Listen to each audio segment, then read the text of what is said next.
Moi, je prends souvent la métaphore de la musique pour l'émotion, c'est-à-dire, si tu veux, l'émotion, c'est la musique et l'instrument, c'est le corps. Pourquoi je te dis ça? C'est-à-dire que l'émotion, elle a besoin du corps pour s'exprimer. Donc l'émotion va passer par le corps, le ventre, tu sais, une boule dans le ventre, une boule qui monte, ou là, au niveau des épaules. Bref, à distinguer du sentiment. Le sentiment, il est au niveau cérébral. Le cerveau fait un grand nombre de calculs, et puis, tiens, j'ai le sentiment que, tiens, ça va se passer comme ça. C'est un sentiment intellectuel. Alors que l'émotion, elle vibre, elle naît, elle s'exprime par le corps, ok? Comme la musique, à travers l'instrument. Alors, l'émotion, elle vient d'où? L'émotion, elle vient de l'inconscient. L'inconscient envoie un message à travers le corps, sous forme d'émotion. Donc, derrière chaque émotion, il y a un message.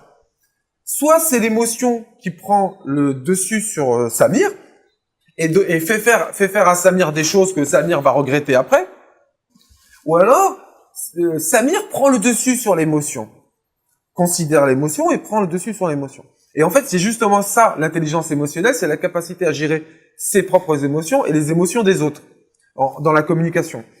Et donc, pour gérer ses émotions, les siennes ou celles des autres, déjà la première chose, c'est qu'il faut pouvoir identifier l'émotion. Il va falloir pouvoir nommer l'émotion. Souvent, je suis en coaching ou en formation et je pose la question à la personne, qu'est-ce que tu ressens à ce moment-là ou qu'est-ce que tu as ressenti à ce moment-là? Et la personne me dit, ah ben je me dis que c'est pas normal. Et elle est en train de me dire ce qu'elle s'est dit. Elle me dit pas ce qu'elle ressent. Et il faut que je répète la question 3, 4 fois avant que la personne puisse m'exprimer ce qu'elle ressent. Pourquoi? Parce qu'on n'est pas formé à ça. On n'apprend pas ça. L'école nous apprend pas ça. L'entreprise nous apprend pas ça. On n'apprend pas à exprimer nos émotions. Pire, on exige parfois de nous de les refouler. En entreprise, il y avait une époque où ça l'est encore malheureusement, où on considère un peu, voilà, l'émotion, faut pas qu'elle rentre dans l'entreprise. Ça veut dire quoi? Ça veut dire qu'on est des robots fonctionnels et on doit juste faire la tâche dont on est programmé. Non, on est des êtres humains et heureusement qu'on a des émotions. Parce qu'il y a les émotions dites négatives et positives. C'est formidable, les émotions, parce que ça rend l'être humain aussi intelligent dans son boulot. Donc, le truc, c'est quoi? C'est de pouvoir identifier, nommer. C'est quoi? C'est de la déception, c'est de la colère, c'est de la frustration, c'est de l'impuissance que je ressens, c'est quoi? Nommer déjà. Puis après, tu peux aller plus loin, localiser où est-ce qu'elle se trouve. Tiens, c'est là. Identifier les caractéristiques. Tiens, c'est une boule, elle est grosse comme ça, elle est vide à l'intérieur, mais il y a une coque. La coque est noire, la coque est elle est molle ou dure. Tu vois, on peut aller très loin dans la description de l'émotion. Et puis, ensuite, allez, si l'émotion pouvait parler, qu'est-ce qu'elle dirait? Qu'est-ce qu'elle me demanderait de faire?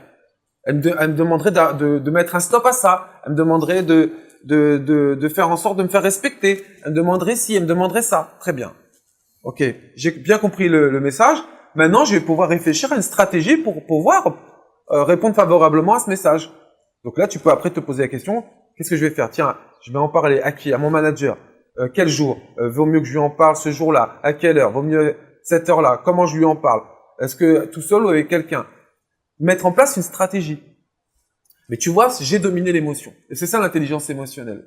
Gérer ses émotions et celles des autres.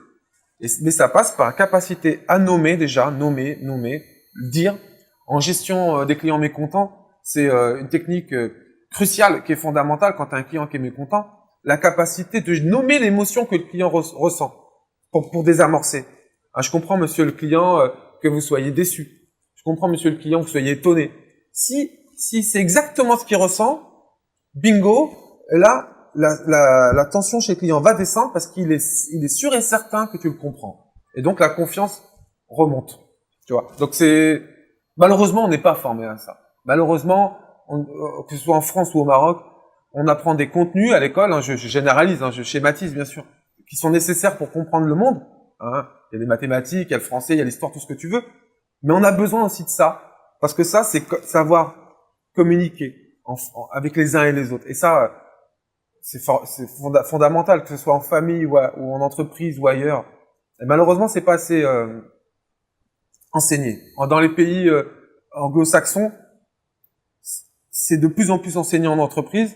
La France commence à s'y mettre, le Maroc aussi un peu, mais on peut faire encore plus.